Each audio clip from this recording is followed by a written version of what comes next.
حامد صلی علی رسوله الامین اما بعد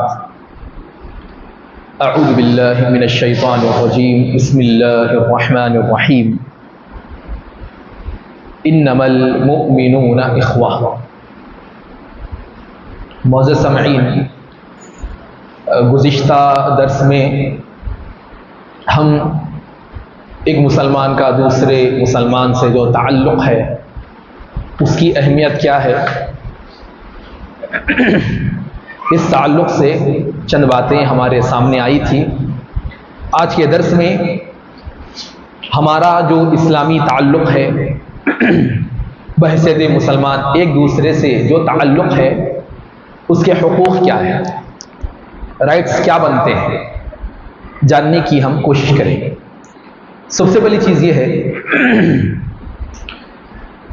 کہ مال کے معاملے میں ایک دوسرے کی ہمدردی کرنا، ضرورت کے وقت ایک دوسرے کا مالی تعاون کا ہونا، یہ اسلامی اخوت کے جو حقوق ہیں ان میں سے ایک حق ہے۔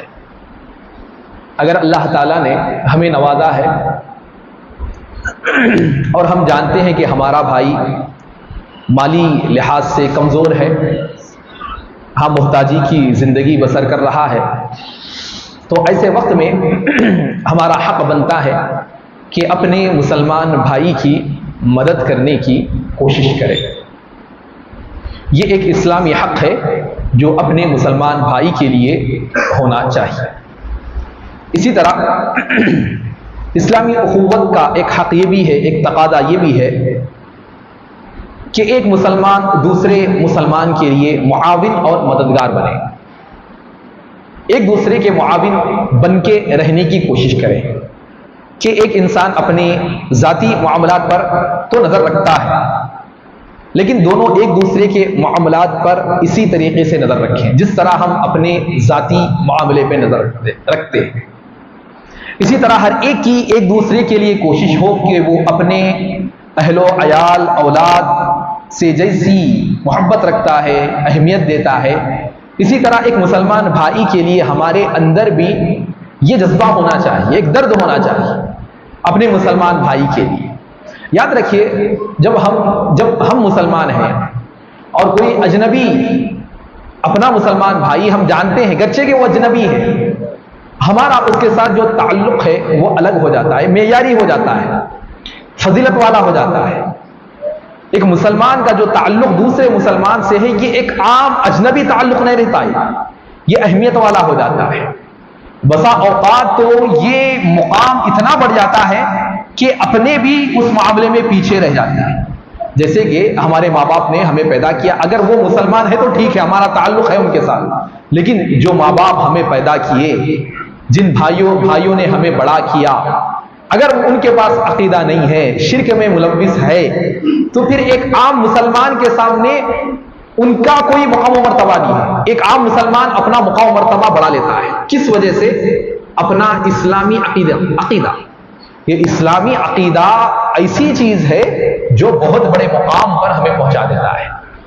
تو پھر یہ اسلامی اخوت کا ایک حق ہے کہ اپنے مسلمان بھائی کے لیے ہمارا تعلق ویسے ہی ہو جیسے اپنے قریبی بندوں کے ساتھ ہمارا تعلق بن جاتا ہے۔ اسی طرح تیسری اہم چیز ہے کہ اپنی زبان سے اپنے ساتھی کا تذکرہ صرف اچھائی سے کریں، یہ بڑی اہم چیز۔ ہمارا جو بھی ساتھی ہے، دیکھیے وہ ہمارا مسلمان بھائی ہے، اس کے ساتھ جو ہماری بات چیت ہو اور اس کے غائب آنے میں ہماری جو بھی بات ہو وہ اچھی ہونی چاہیے، خیر پر مبنی ہونی چاہیے۔ اور یہ ہوتا کب ہے؟ جب ہم اس رشتے کو سمجھیں تبھی یہ چیز ممکن ہے۔ ہم عام سمجھیں گے تو پھر ہماری بات بھی عام ہوگی، لغو ہوگی، بیکار ہوگی۔ تو لہذا یہ اہمیت ہمیں بتلائی جا رہی ہے کہ صرف اپنے بھائی کی اچھائی کا تذکرہ ہم کریں، اسی کے ساتھ اس کے سامنے یا پیٹھ پیچھے اس کے عیبوں کا ذکر نہ کریں۔ ہاں، ہر انسان دیکھیے پرفیکٹ نہیں ہوتا، کوئی بھی پرفیکٹ نہیں ہے۔ آپ کے اندر بھی 1000 غلطیاں ہیں، میرے اندر بھی 1000 غلطیاں ہیں، کوئی پرفیکٹ نہیں رہتا ہے۔ تو اس کا مطلب یہ ہے کہ آپ میرے 1000 غلطیاں کسی اور کے سامنے ذکر کریں اور میں آپ کے 1000 غلطیاں کسی اور کے سامنے ذکر کروں، ایسا ہونا چاہیے کیا؟ نہیں، کوئی بھی انسان غلطیوں سے پاک نہیں ہے۔ ہر ایک کے اندر کچھ نہ کچھ خامی ہے. کسی معاملے میں اچھا ہے تو کسی معاملے میں بہت برا رہتا ہے انسان. تو اس کی برائی کو کیا میں لے کے 4 لوگوں کے سامنے بیان کرتا پھروں گا؟ یہ نہیں ہونا چاہیے. یہ ڈائریکٹ ایک اسلامی جو حق ہے ایک مسلمان بھائی کا ہم پہ، اس کے خلاف ہے یہ چیز. تو یہ بڑی چیز ہے جس کا ہمیں خیال رکھنا ہے. عموماً یہ چیزیں جو ہے نا اس معاملے میں بڑی غفلت ہے. ایک اپنا مسلمان بھائی رہتا ہے، معاذ اللہ آج ایک مسلمان بھائی ہماری نظروں میں ایک کافر سے بھی بدتر ہے. اتنی بھی اہمیت نہیں ہمارے پاس. سمجھ میں نہیں پاتے کہ ہم بھائی واقعی معنوں میں مسلمان ہیں. ہاں اللہ تعالیٰ نے اس کا مقام و مرتبہ بلند کیا. اللہ کے رسول نے کیا کہا؟ کعبے سے مخاطب ہو کے کہا کہ اے کعبۃ اللہ، تجھ سے بھی معزز اگر کوئی ہے تو ایک مسلمان ہے. ایک مسلمان کعبے سے معزز. تو لہذا یہ تعظیم آج ہمارے اندر کہاں ہے؟ کہاں سمجھتے ہیں ہم اپنے مسلمان بھائی کو اتنا مقام و مرتبہ کیا دینے کی ہمارے اندر ہے؟ یہ جستجو کبھی خواہش پیدا ہوئی ہے؟ نہیں. ایک عام بنا دیتے ہیں اور اس کی برائیاں کرنے لگ جاتے. تو لہذا یہ حق کے خلاف ہے اور یہ حق ہم پامال کرتے ہوئے عموماً نظر آتا ہے. اسی طرح اپنی زبان کا استعمال اپنے ساتھیوں کے لیے اس انداز میں کریں کہ وہ خود اپنے لیے اس جیسے وہ چاہتا ہے. اب میں کیا چاہتا ہوں، کوئی بھی مجھ سے بات کرے تو ادب سے بات کرنا، اچھی بات کرنا، لہجے میں ٹیڑھاپن نہیں رہنا، غصے میں نہیں آنا، اچھی بھلی بات کرنا. میں بھی یہ چاہتا ہوں اور آپ میں سے ہر کوئی یہ چاہتا کہ اچھی بات کرنا. بھائی کوئی آپ سے ذرا جھڑک کے بات کر کے گئے، کیا بولتے؟ ارے بھائی ادب ہی نہیں ہے. ارے کیا بات کرنے کا سلیقہ نہیں، ایسا بول کے جاتے. ارے بولو بھائی میرے کو. ہم کیا بولتے؟ بولو بھائی، میرے اندر غلطی ہوگی بولو. لیکن کیا طریقہ یہ تھوڑی ہے جھڑک کے بول دینا، تانا مان کے بول دے رہے، آواز کو اونچی کر کے بول دے رہے. کیا یہ طریقہ ہے؟ نہیں. غلطی ہے، اصلاح ہوگی، لیکن اس اصلاح کے لیے اپنے اندر خیر کا جذبہ ہونا ضروری ہے. دل میں اچھائی ہونا، پاکیزہ ہونا، کینہ پروری سے پاک ہونا دل کا ضروری ہے. تو لہذا اپنے بھائی کا یہ حق ہم پر ہے کہ ہم جس طرح اپنے لیے کسی کی زبان کا استعمال چاہتے ہیں اپنے مسلمان بھائی کے لیے بھی ویسا ہی کریں. دوست کو جو نام پسند ہے ایسے نام سے اسے بلائے جو نام اسے پسند ہے. آپ کا دوست سے قریبی ہے، کوئی ایک نام اچھا ہوتا ہے جو اسے پسند ہے، اس نام سے پکارا جائے. دیکھیں شریعت کی تعلیمات کتنی لطیف ہے کہ اپنے دوست کے محبت کا اتنا احترام کرو، اس کی چاہت کو ٹٹول کر اس چاہت سے ہی اس کا تذکرہ کیا کرو. کتنی بڑی بات ہے.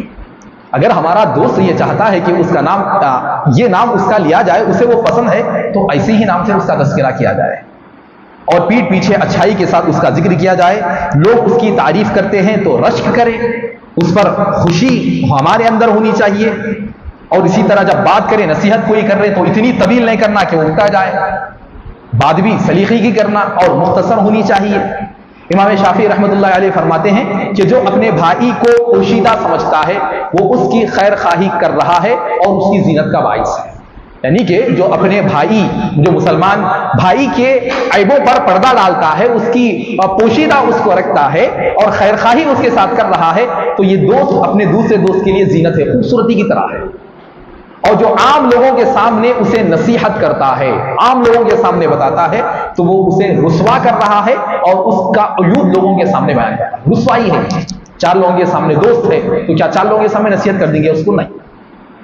اس طریقے سے جو اچھا ہو سکتا ہے، اکیلے میں جب بیٹھا ہوا ہے اس وقت پر اسے نصیحت کیجیے، اسے سمجھائیے کہ فلاں غلطی تمہارے اندر نظر آ رہی ہے، لہذا اس معاملے میں اصلاح کریے.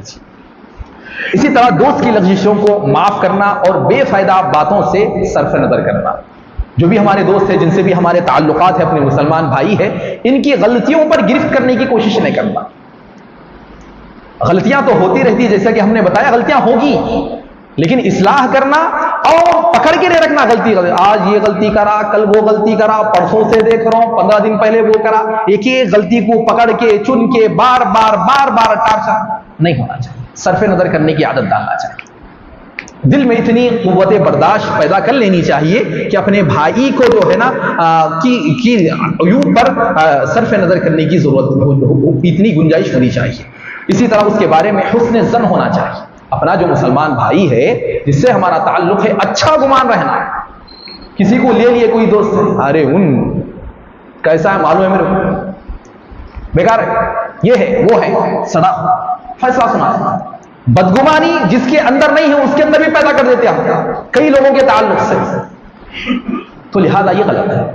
اپنا بھائی ہے، اس نے زن رکھے اس کے ساتھ، اگر خفیہ یا علانیہ کسی گناہ کا مرتکب اگر وہ ہو رہا ہے اس سے قطع تعلق نہ کر لیجیے. ہاں کوئی گناہ کر رہا ہے، وہ مسلمان بھائی ہے، گناہ کر رہا ہے تو اس کا مطلب یہ نہیں کہ اس سے ہٹ ہی جائیں، ارے گنہگار خطا کار، ہاں ایسا ہے ویسا ہے. تعلقات ختم نہیں ہونا چاہیے. تعلقات آپ ختم کریں گے تو پھر محترم سامعین اس کی اصلاح کون کرے گا؟ یہ بات یاد رکھیے، جس کے جو بگڑتا ہے اس کے سدھرنے کی بھی چانسز ہے. سدھار کا الٹ بگاڑ ہے، بگاڑ کا الٹ سدھار ہے. جب بگڑ سکتا ہے تو سدھر بھی سکتا ہے. شرط یہ ہے کہ سدھارا جائے، سلیقہ ہونا چاہیے سدھارنے کا. حق بات میں بولنے کا مطلب یہ نہیں کہ میں جیسا چاہے جس کو چاہے بول دوں گا. وہ حق بات ہے بھائی، بول سکتے ایسا نہیں بول سکتے آپ. فرعون کے تعلق سے اللہ تعالیٰ نے کیا ذکر فرمایا؟ قولوا لینا. حضرت موسیٰ اور ہارون کو فرعون کے پاس بھیج کے اللہ تعالیٰ کیا کہہ رہا ہے؟ قولوا لینا. جب اس کے پاس جاؤ تم نرمی سے بات کرو.